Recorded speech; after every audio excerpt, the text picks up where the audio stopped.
One thing I want to tell us is devil cannot undo what Jesus has done for us on the cross. Devil cannot take away our freedom. మనకి యేసు క్రీస్తులో ఇచ్చిన స్వతంత్రం ఏ సైతాను కూడా తీసుకోలేడు. Devil knew that he cannot touch your spirit.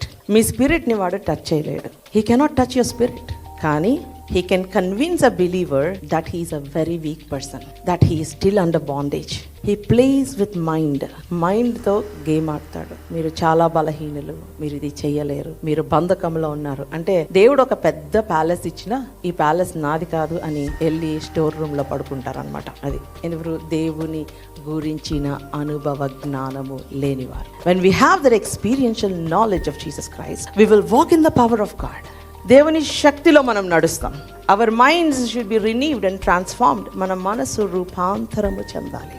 రూపాంతరము చెందిన మనసు యొక్క ప్రత్యేకత ఏంటంటే నెగటివ్ థాట్స్ రావని కాదు. It's not about you won't get negative thoughts, it's not about you won't get disappointing thoughts. అవన్నీ వస్తాయి. అవి వచ్చినప్పుడు ఇది దేవుడు ఇచ్చిన ఆలోచన, ఇది సైతాన్ ఇచ్చిన ఆలోచన. You will discern whether it is God's thought or it's a thought from the enemy. That's why in Corinthians chapter 10 verse 4 says, captivate every thought and bring it down to the subjection of the knowledge of Jesus Christ. Because we fight not with the weapons of this world, but the weapons of our warfare are from God. మా యుద్ధోపకరణములు శరీర సంబంధమైనవి కావు గాని దేవుని ఎదుట దుర్గములను పడద్రోయ జాలగలిగినంత బలము గలవై ఉన్నవి. అంత బలమైన ఆయుధాలు పట్టుకొని మనం ఏం చేస్తున్నాం? ఓడిపోతున్నాం జీవితంలో. ఎందుకంటే మన థాట్స్ ని మనం క్యాప్టివేట్ చేయట్లా. మనం we're allowing devil to question our thoughts. అంటే నువ్వు నిజంగా దేవుని కుమారుడు ఈ రాయిలు రొట్టె చేసుకోవచ్చు కదా, ఇది నిజమేనా?